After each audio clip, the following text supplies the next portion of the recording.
Hello, I'm Sevil Mikhailova.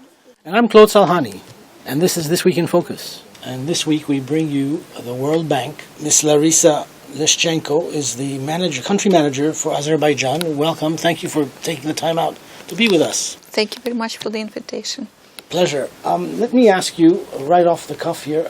Azerbaijan faces a unique opportunity to propel itself into the ranks of a higher middle income country. Its remarkable success in reducing poverty, which is what the World Bank aims to do, from 50% in 2001 to about 7.9% in 2010. That's quite remarkable, isn't it? It was largely driven by oil revenues, which averaged more than 16% for the period. The oil sector was the key driver in this rapid growth, but production is plateauing, as we know. Therefore, Azerbaijan needs to uncover new sources to grow, to sustain the trend. How do you see that going, and where would be those trends? Okay, thank you very much. It's a very good question, and really it very much resonates, what we think, and this is exactly in line with what is the sort of the basis, for our discussion of the current trends and the current challenges that the country is facing. First of all, I would like to say that overall, the objective of finding the new sources of growth and relying more on the non-oil sector rather than on the oil sector, so is a very right trend. And many oil-rich economies or resource-rich economies, they face very similar challenges in their development.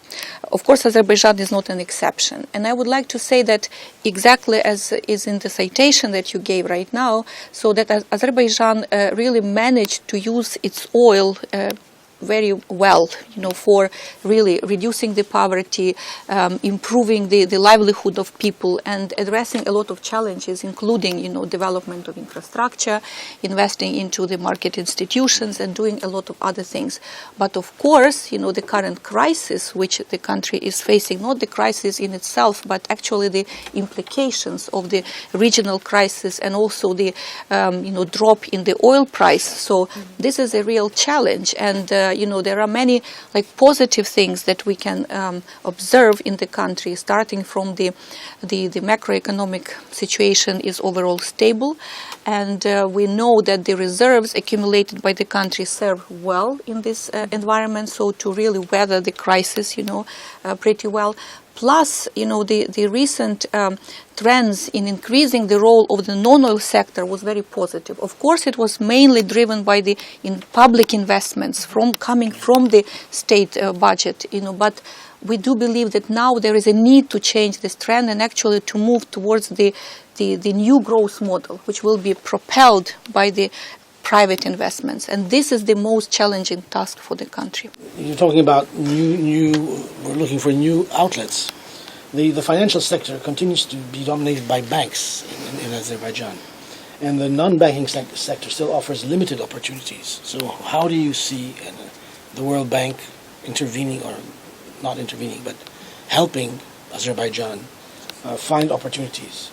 The leasing industry is very small, but it's gaining, but still, we're 95% banks. That's huge. Yeah, you are absolutely right. And the World Bank, jointly with the IMF, recently undertook the financial sector assessment.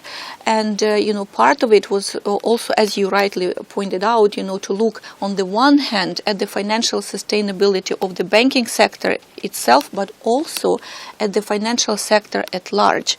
And yes, it is very much true, so that the non-banking financial part is really underdeveloped, relative to other countries in the same income category. And the World Bank pays a lot of attention to this issue. We have, pretty broad set of activities so that we undertake in Azerbaijan. So starting from our work with the mortgage fund. So we really want the government to help with establishing a good system of mortgage provision, so that people can use this as a vehicle, to finance their housing. So we are working also, through one of the projects, to develop the capital market in this country. Yes, it is at this stage it's really shallow, but we do believe that with all the changes and transformations, so it will play much more important role. By the way, recently the very important law was passed by the parliament, so which is the law on secured transactions. So it is a very important step forward in terms of improving access to finance for different categories of businesses and so on. So we work very actively with different players, including, the mortgage fund, as I said, the central bank, of course, the Ministry of Finance. So the insurance business is also one of the potential areas for development and actually for creating businesses, for creating space for jobs and so on and so forth. So we believe that this is a very important vehicle, in addressing these issues. Larisa, you just spoke about the World Bank's recommendation to Azerbaijan, its cooperation, and it's very interesting to know. So, based on current state of circumstances in the market, in economy throughout the world, so it's let's even put aside the fluctuations in the oil market. Let's put aside what is going on in Russia, which has implications to Azerbaijan as well, and we know it very well. So, which spheres do you believe the World Bank should support in Azerbaijan? It's a very good question, so thank you very much. So I want to refer first of all to the most recent study of the World Bank, which is a regional study for the whole Europe and Central Asia as a region. And so the topic of this study was about diversification. And one of the main conclusions of this report is really so that in order to achieve a diversified model or diversified economy, so the most important thing is to invest not in the construction of 1, 2, 3, 5 enterprises in different sectors, which will not be a sustainable model. So because these enterprises might not be competitive in the global markets. But the important thing is to invest into infrastructure, which would connect possible businesses with international markets or even the domestic market. The second one is to invest into the institutions, so the market institutions that would support development of the private sector or financial sector and actually would boost so the entrepreneurship and the potential for business development in the country. And the third direction is to invest into the human capital. This is one of the most important investments of the country to undertake in order to create space for people to use their skills, to the best in the best possible way. So to allow human capital to contribute to the diversification of the economy and use their creativity, their entrepreneurship skills, and their desire to become like masters of their lives. So this is very important, 3 directions. In terms of the sectors, so we are supporting practically in all 3 directions. We are working with Azerbaijan, in all the 3 directions. So we are working, to develop infrastructure, international connectivity, highways, water supply, sanitation, and also market institutions. We are working at community level. So a lot of activities, they are contributing one way or another, to along all these 3 directions. And do you plan to increase your portfolio in Azerbaijan? Well, our portfolio is already pretty big, and so it comprises 17 projects, and it stands at 2.7 billion. Majority of these investments are in infrastructure. These are highways, railway, and also water and sanitation projects. And then we have a number of others, like in agriculture, in education, in real estate registration. So you are going to diversify your portfolio as well. Yes, and we are going to do 2 things. First of all, we are going to invest into the activities that prove to be very effective. So we can add resources into these areas, to really show a good result, and also explore new areas, like, for instance, supporting the power distribution company. We are working right now to develop a new project and to improve electricity supply in the regions. Let's speak specifically about the agriculture. So you have very many projects in this sphere. So are you going to increase your activities as a bank in this sphere? Well, first of all, we are prepared, to expand our engagement, and you are right. So we have actually 2 big projects in this area, big in terms of impact. So the first one is agriculture competitiveness improvement project, and the second one is rural investment project, which is not only about agriculture, it's about rural development. It is about creating jobs in the rural areas, so establishing some social services, so access to social services, to water, to other services. So these are very important projects. And again, so we already have the portfolio and we are prepared to increase. But of course, it's like in a dance. So we have to be good partners with the government and to agree how to use the resources of the World Bank, for the benefit of the country in the most effective way. So if they believe that this is the area where we need to expand and we agree on that, so we'll be happy to do so. You just mentioned about 17 projects which are implemented in Azerbaijan. And pretty diverse, yeah. Yeah. And are you satisfied with their implementation? We have actually achieved very good results over the past 3 years. So we had a number of problem projects. So we restructured 7 projects out of the 17 over the past 2.5 years. So our disbursements increased from roughly 13% to 32%, so which is a very good result. It's excellent results. We don't have problem projects in our portfolio anymore. But of course there are challenges and issues, and we are working on a daily basis. We have a very strong team here in the country office and also coming from Washington and supporting our work, so to address challenges that emerge. It's very interesting. You just mentioned about the obstacles. So were these obstacles the reason to make the World Bank to change its route and to go into other direction? Well, it's not really about changing probably directions. It's about the way how we coordinate our work. It's the way how we agree on certain activities. So, and it's a very complicated process. So on the one hand, there is a strong government demand, where they see the World Bank as a good and reliable partner, where we already used to work and we can contribute. So they know about that. Now, there are some areas where the World Bank has an experience in other countries. It's like a global knowledge and experience which we can bring to Azerbaijan. And we are trying to work with the clients to show them what the World Bank can offer, to address issues in different areas.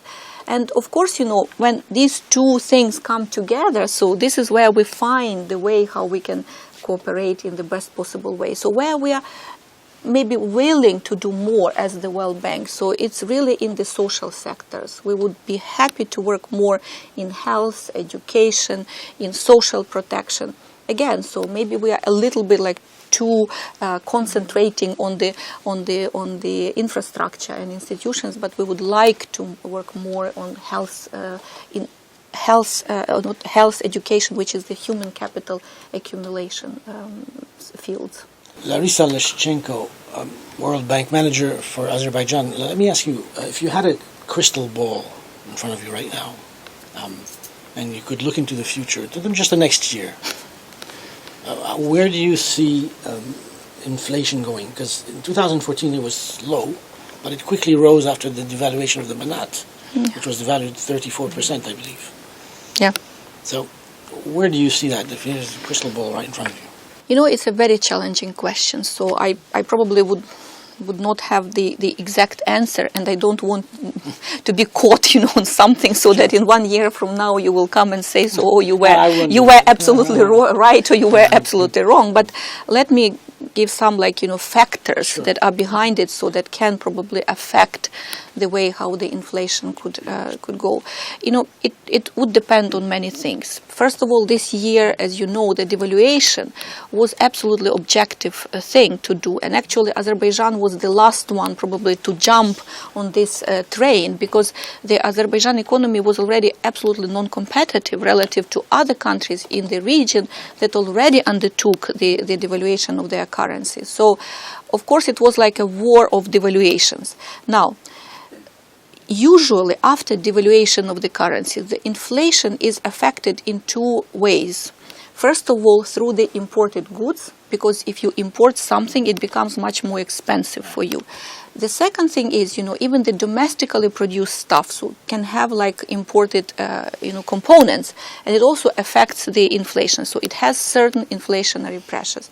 But because the income, so the pensions, salaries, wages remain basically at the same level, so usually there is some sort of an overshooting effect, and then it comes to some sort of an equilibrium. Now, 1 year from now, so it depends. So it depends on the policy with regard to the exchange rate. We don't know what would be the policy of the central bank and the government. It would depend on the policy stance. It will depend whether the oil price would stabilize and stay at the same level, let's say, of $60 or whatever, around this level, or if it goes down, let's say, to $30, it's also possible, and we see, the global trends that are, so it depends. But what I do believe that the government and the central bank are qualified enough to somehow handle, these challenges. So there is some evidence from the past, so that the authorities, managed to react in a proper way. So, but again, it might be 10%. It could be maybe 5%, but remains to be seen. Sure, of course. I appreciate it. It's a hypothetical question. Of course, yeah. We spoke about the instability in the global markets, which affect the national economies, and this is a fact. How it affects the World Bank's operations in Azerbaijan? Well, in Azerbaijan, at this point, I would not say that there was a major impact. So the government itself undertook the policy of fiscal consolidation. So the government started to look at their spending in a much more, I would say, prudent way. So looking for some efficiency gains, looking at how to use the limited resources in a much more efficient and effective way. Of course, there is no limit, to the efficiency, as always. But in terms of our partnership, I don't think that there was a major impact. If you compare to other countries, so other countries in the region who are also affected by this regional instability, so they are looking for a much bigger budget support. So countries are looking for the World Bank as an institution that would help, to overcome certain challenges in their fiscal environment. But, Azerbaijan is not there. So, but we are prepared. So if there is a need to support the government, so we are prepared to do so. And what about your new strategy in Azerbaijan? So what are the changes in your new strategy? What are the innovations in your new strategy for Azerbaijan? And what can you tell us about it? Well, so there are several elements of the new strategy, which, by the way, last night went to the board of executive directors. And it will be discussed by the board on the 21st of July. So first of all, we are very happy, that this process, converged, and we have the product which was already submitted. And so the key elements of the strategy are as follows. First of all, we started with this so-called systematic country diagnostic. So the independent group looked at the country and identified the key challenges that the country is facing in the current environment. Mm-hmm. And we, as a team working on the strategy itself, we took into account, the conclusions, the recommendations, so the priorities identified by this team, so to build our strategy. So first of all, the strategy is built on the assumption so that the country is looking for the new model of growth, and we are prepared to support. Second element is that we are very selective in terms of using our instruments in the proper way, so to support the country's aspirations. Mm-hmm. So we have two big elements. So the first one is really looking at the private sector competitiveness. So we're looking at the economic competitiveness of the country, supporting, improving the regulatory environment for the businesses, financial sector, access to finance for small businesses. We are also looking at the elements of the agricultural sector, as you said. So the agricultural development is now standing as a separate sort of objective of this strategy. But the first part of the strategy is mainly about the efficiency in the public sector management. So we are looking at the way how to improve access to public services, how to improve access to justice, how to improve statistics, how to measure progress on different ways, and how to make the statistics open and available to the broad public. So we're also looking at the environmental sustainability and also access to communal services, which is also very important, especially in the regions. So to address one of the challenges of some discrepancies in the level of the regional development. So these are the key sort of elements of our strategy. Speaking about your strategy, let's just have a focus on your member, IFC, so International Finance Corporation. So do you plan to increase IFC's portfolio in Azerbaijan? And if so, in what spheres? Yeah, well, it would be probably better to ask the IFC colleagues, but because we were drafting this strategy together, I want to say that the IFC remains committed, and so their sort of share in this strategy is, I would say, increasing. So they do contribute to the implementation, they will contribute to the implementation of the strategy in many ways, and especially in creating environment conducive for the private sector development, for increasing private investments, so to substitute the huge public investments, so that we're driving the non-oil sector, with the private investments. Of course, the role of IFC is very important, and we expect that their role will be increasing in the next 5 years in the course of the implementation. But in terms of numbers, it's difficult to say at this point in time. So, and it would be probably better, to invite the IFC colleagues so they can tell you in more detail on their program. Unfortunately, we're running short on time. We have so many more questions we would love to ask you, but let me ask you one final question.